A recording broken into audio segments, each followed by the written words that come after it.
Allah, our Creator, our Nourisher. And we also begin by sending our peace and blessings and salutations upon our beloved Messenger Muhammad sallallahu alaihi wasallam. My brothers and elders, as usual, I would like to begin by reminding myself and you all, inshallah, in regards to the advices which were previously given under the light of the Quran and Sunnah. Specifically, I'm referring to the recitation of Surah Al-Waqi'ah. I hope from Allah subhanahu wa ta'ala that all of you, including myself, have been acting upon the recitation of Surah Al-Waqi'ah every night before we sleep. And inshallah, if Allah permits, tonight inshallah I will share with you another short but yet an effective dua. So this was in regards to Surah Al-Waqi'ah. Last week I also shared with you the life of one of the great companions of the Prophet sallallahu alaihi wasallam, Salman al-Farsi radiyallahu anhu. And I missed out one incident from amongst many of the incidents that had occurred during his time due to the lack of time. So the incident is that one day Umar radiallahu anhu stood up and he said to the people in the khutbah, and he's talking to them, and he said, Ayyuhan nas, isma'u wa ati'u. O people, listen and obey. Who's the Khalifa? Umar. And who is he telling this to? To the remaining companions of the Prophet sallallahu alaihi wasallam. Salman al-Farsi radiallahu anhu stood up and he said, O Umar, la nasma' wa la nuti'. We will never listen and we will never obey you. So Umar radiallahu anhu, if he was a tyrant and if he was just a ruler, he would have said to him, who are you in comparison to me to question me, right? Or if he was a tyrant ruler, he could have ordered one of the policemen or one of the guards that imprison him, punish him, torture him. He didn't do that. Umar radiallahu anhu said that, oh Salman, what is wrong? Explain to me. He said that, oh Umar, you are a tall and a large individual. From the spoils that the Muslims they had received, or the wealth that they had received, all of us, including yourself, received only one pair of cloth. But that one pair of cloth is not enough for the clothing of yours. So where did you get the remaining clothes or the remaining cloth from? If you don't answer this, then la nasma' wa la nuti'. We will not listen and we will not obey you. Umar radiallahu anhu said, where is my son Abdullah? Abdullah, he said, here I am. He said, give testimony to everyone who's sitting here. Where did my second pair of cloth come from that I stitched and made it into one large clothing? He said that I, Abdullah, the son of Umar, gave my share of the cloth to my father. Subhanallah. These were the Sahaba radiallahu ta'ala anhum talk about the standards of justice. No wonder Allah Azza wa Jal made them very close to Him. Now, tonight I will share with you the story of two companions. First one is Abu Dahdah, the second one is Abu Darda. Abu Dahdah radiallahu ta'ala anhu, he is the famous Sahabi who gave up everything that he owned for the sake of Allah Azza wa Jal. When Allah Azza wa Jal revealed the verse of the Quran in which He said, Man dha alladhi yuqridu Allah qardan hasana. Who will loan money to Allah, and in return of that loan, Allah will multiply his wealth. Abu Dahdah radiallahu anhu immediately went to the Prophet sallallahu alaihi wasallam and he said, O Prophet of Allah, Allah wants loan from us? The Prophet sallallahu alaihi wasallam said, yes. So he said, O Prophet of Allah, give me your hand. The Prophet sallallahu alaihi wasallam gave him his hand, and he placed his hand above the hand of the Prophet sallallahu alaihi wasallam, and he said that, be my witness on the day of Qiyamah, this garden of mine, I'm donating it for the sake of Allah. That garden, it is narrated in regards to it that it contained 600 date palms, date trees. It takes years for the tree to grow and to start giving out dates. And just in that one garden of his, he had about 600 of them. He gave them all up for the sake of Allah subhanahu wa ta'ala. And also in that garden, in the land that was adjacent to the garden, he had a structure or a house. In it, his wife and kids were living there also. He went to his house and he said to his wife, pack up the luggage, everyone out. The wife said, what happened? He said that I have given this garden up for the sake of Allah. We can't live here. Whatever decision the Prophet ﷺ makes in regards to this garden and this house, it is up to him, but it belongs to Allah Azza wa Jalla. It doesn't belong to us anymore. So you know what she said?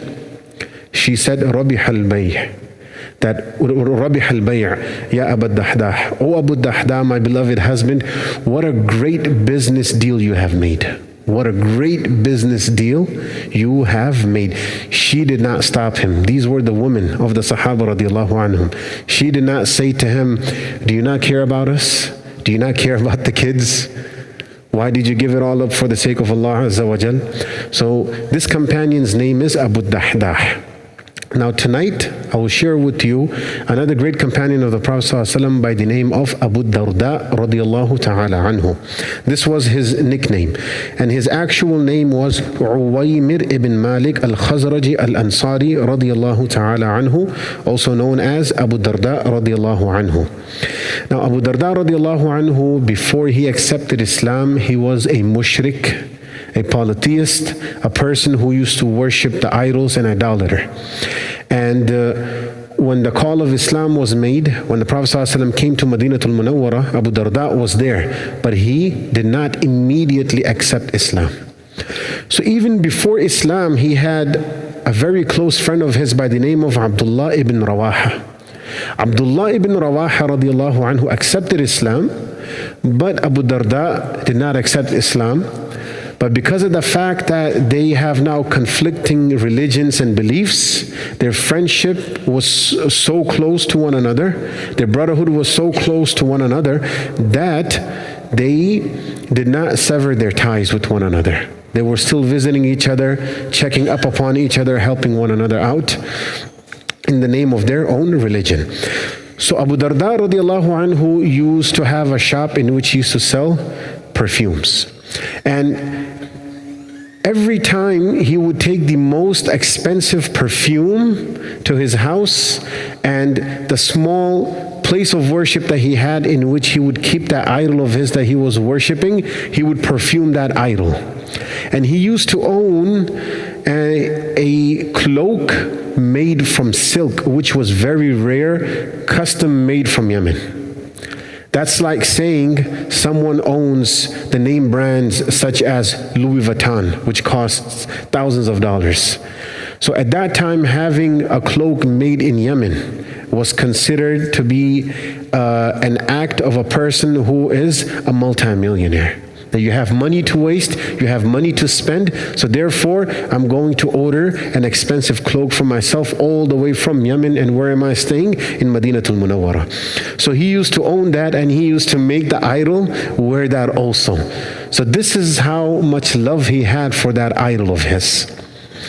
Now, one day after sunrise, as he's walking to his shop, to his business, he sees that the streets of Medina have a lot of people waiting, and they are happy.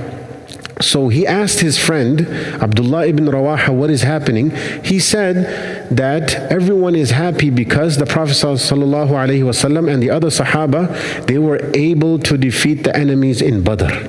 And here they are coming back from Badr, and everyone has flocked on the streets of Madinatul Munawwara waiting for the Prophet ﷺ and everyone else to come back, because this was considered to be something unimaginable, something nearly impossible.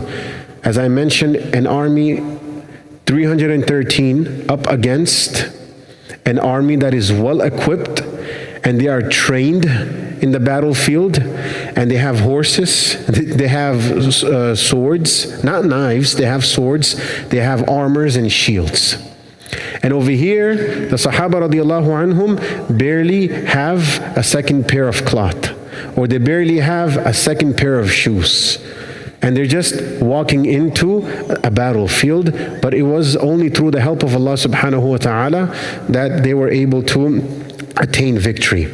So the word had spread and everyone is now happy. But this also made deep down Abu Darda radiallahu anhu happy. That, the Muslims became victorious and they're coming back to Madinatul Munawwara with the Prophet ﷺ. So maybe this shows, it's not in a hadith or in a book, maybe this shows that he had an inclination towards Islam, but that inclination towards Islam was not strong enough to suppress his inclination towards the religion of his forefathers. Nonetheless, once this had occurred, as one day he's walking to his shop, his friend Abdullah ibn Rawaha radiallahu anhu, who was a Muslim, he went to his house and he knocked on the door. So the wife of Abu Darda opened and she said, "Welcome, O brother and close friend of my husband, Abu Darda. What is it that I can do for you?" He asked her, "O Darda, is your husband home?" She said, "No." So he said, "Can I have permission to enter the house and wait until he returns?" She said, "Yes." And she went to the secluded part of the house. Now, as he's inside the house, he went into the little temple, the little worshipping room that Abu Darda had. He took an axe and he broke that idol of his and he made it into pieces. And he left. When he left, the wife of Abu Darda, Darda, she realized something has happened and that he has left. So she started to walk around in the guest area and she finally noticed that the idol has been broken. And she started to slap her cheeks and she's screaming that, "Look at what has happened. Our God has been broken. How can someone disrespect this?" Now, Abu Darda radiallahu anhu comes back and he says to her, "Calm down, tell me what happened. Why are you so emotional? What's going on?" "This is what your friend Abdullah ibn Rawaha did. This is what your friend did when he came here waiting for you. He came with the intention of breaking your idol." Now Abu Darda radiallahu anhu became infuriated and he was not thinking properly. But once his emotions calmed and the anger partially subsided, he started to think to himself that these idols cannot even protect themselves. How can they protect me? Why am I worshiping them? Why am I wasting my money? Why am I perfuming them every night? Why am I giving them the Yemeni cloak made from silk? Why am I giving them so much honor? If they cannot even protect themselves, how can they protect me? So this was a turning point in his life and he immediately accepted Islam. Now, how was his devotion towards Islam?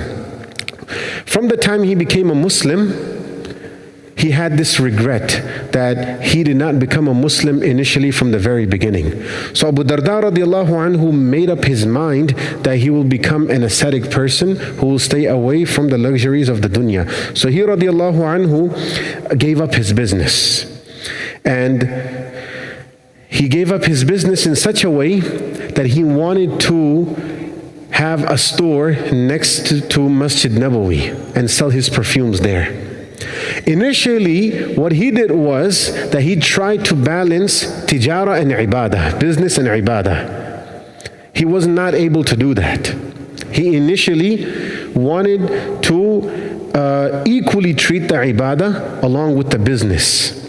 Just like how many of us are such that I cannot give up my business, but at the same time, I cannot also give up the masjid or my religion. So therefore, we try to balance it, but the vast majority of the times, we prefer the business and the money over the religion. And this is the truth. So this started to occur and happen to Abu Darda radiallahu anhu immediately when he realized that it is difficult for him to balance it out.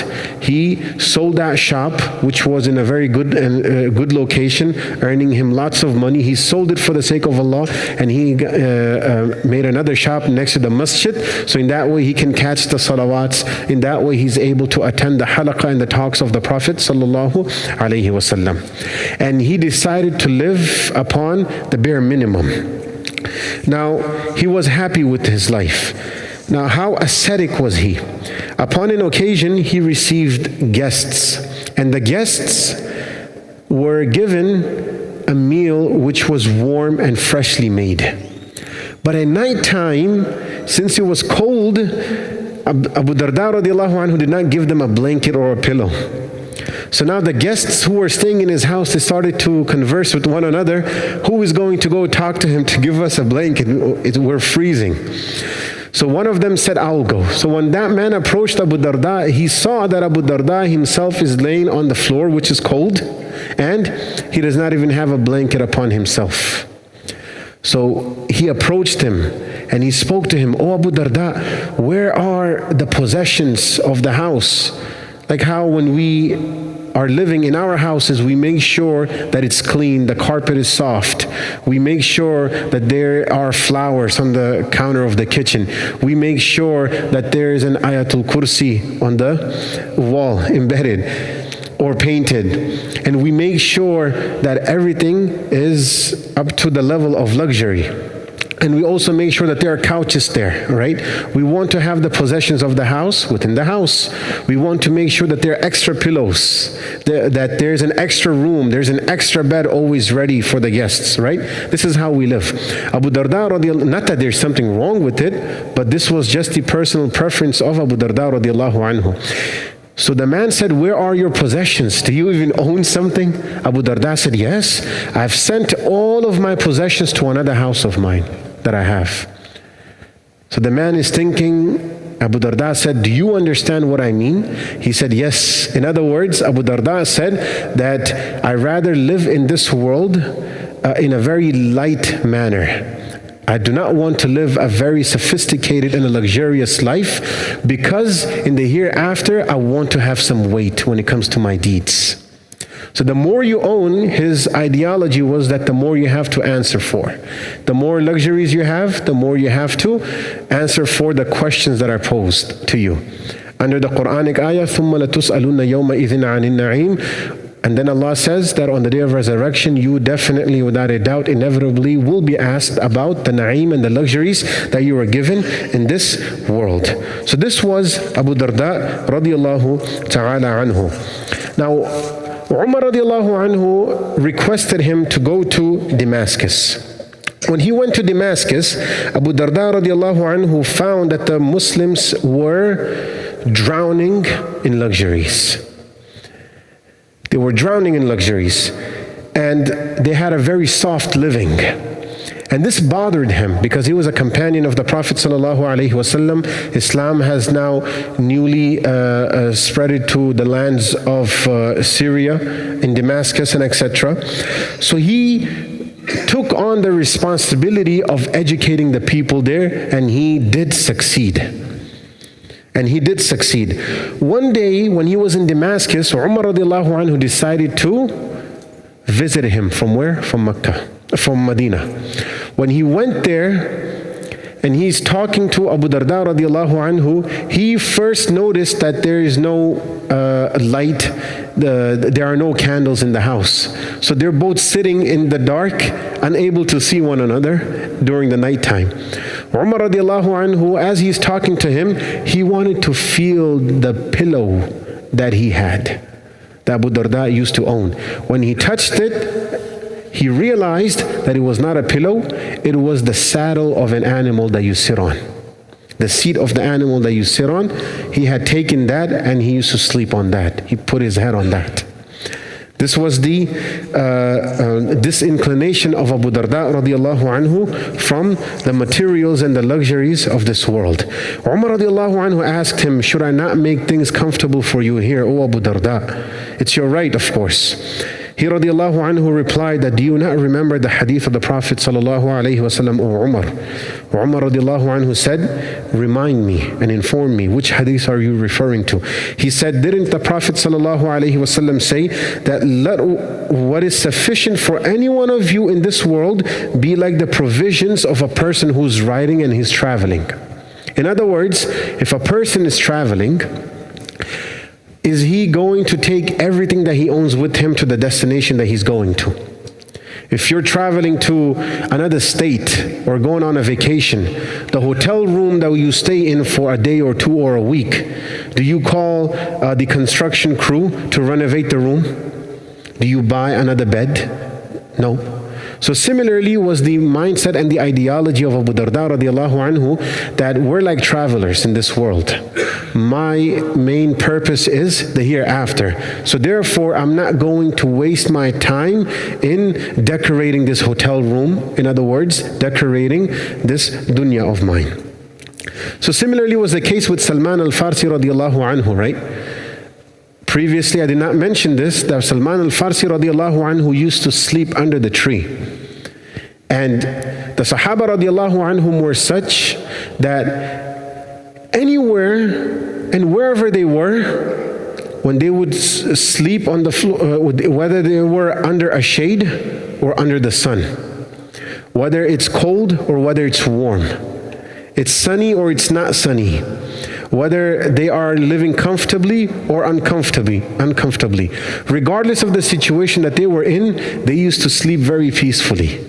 Similarly was the case with Umar radiallahu ta'ala anhu. It is narrated that upon an occasion, the sleep that he had, it was upon a brick. And everyone is now shocked that how can these people sleep so peacefully in such an uncomfortable environment, right? We're such that if I do not have something soft under my bedding, or if I'm not living or sleeping in my room, in the comfort of my own house, in the comfort of my room, in the comfort of my warm, cozy bed, then I cannot sleep. And we can all attest to it, right? When we go into the hotel rooms on vacations, are we able to sleep peacefully or no? No. More than half of the time, we're in a very uncomfortable position. Why? Because we're not used to this. So the Sahaba radiallahu anhum, since they had spread justice in this world, they had no regrets whatsoever. Their only focus was Allah Azza wa Jal. So therefore they had that peace in their hearts. The contentment of the heart was instilled in them. Similarly was the case with Abu Darda radiallahu ta'ala anhu. Now, an incident had taken place. The incident was that a man came to Abu Darda and he said, "O Abu Darda, your house has burned down." Abu Darda radiallahu anhu said, "Not possible, never. It's not possible." The man said, "Oh Abu Darda, I'm telling you, your house burned. Probably everyone in the house also were burned alive." He said, "It's not possible." The man said it again, "Your house burned, O Abu Darda. Are you even listening to what I'm telling you?" He said, "No, we didn't." They said, "But all the houses in the locality burned." He said, "It's not possible for my house to burn because of a dua that I had recited," the amount of belief that he had. Another man came and he said, "O Abu Darda, when the fire was spreading in a very wild manner, suddenly it stopped when you reached your house." So Abu Darda radiallahu anhu said, "It was because of the dua that I had recited, taught to me by the Prophet sallallahu alaihi wasallam, which I will share with all of you also. Allahumma anta rabbi la ilaha illa ant, alayka tawakkalt, wa anta rabbul arshil kareem, ma sha Allahu kan, wa ma lam yasha lam yakun." That, "O Allah, you are my Lord, there is no one worthy of worship except you, and upon you I have tawakkul and reliance, and you are the Rabb and the owner of the honorable arsh, throne. Ma sha Allahu kan, whatever Allah wants happens. Wa ma lam yasha lam yakun, and whatever Allah does not will, it does not happen. La hawla wa la quwwata illa billahi al-aliyyil azim." There is no might, there is no strength, there is no power except with Allah subhanahu wa ta'ala, the lofty, the great. أعلم أن الله على كل شيء قدير. I know that Allah is in control of everything. وأن الله قد أحاط بكل شيء علما, and that Allah has knowledge over everything. اللهم إني أعوذ بك من شر نفسي. Oh Allah, I seek refuge in you from the evil of my deeds. وَمِن شَرِّ دَابَّةٍ أَنْتَ آخِذٌ بِنَاصِيَتِهَا. And O Allah, I seek refuge in you from the creations that you have created and that you are in control of. إِنَّ رَبِّي عَلَى صِرَاطٍ مُسْتَقِيمٍ. And this was the dua that I had recited, so it is not possible for my house to burn. That is why we need to learn the du'as. It is important for us to learn the dua of entering the masjid, exiting the masjid. Very important for us to learn the du'as of exiting the house and entering the house. It is very important for us to learn the dua of entering the bathroom and exiting from the bathroom. So inshallah, we should start by learning the dua of, at the very least, exiting from our homes. And the dua is, Bismillahi tawakkaltu ala Allahi la hawla wa la quwwata illa billah. May Allah subhanahu wa ta'ala give us tawfiq to make amal upon whatever was just said and to spread this message to others. Wa akhiru da'wana an alhamdulillahi rabbil alameen. Subhanallahi bihamdihi, subhanakallahumma bihamdik. Wa nashhadu an la ilaha illa anta wa nastaghfiruka wa natubu ilayk. Jazakumullah.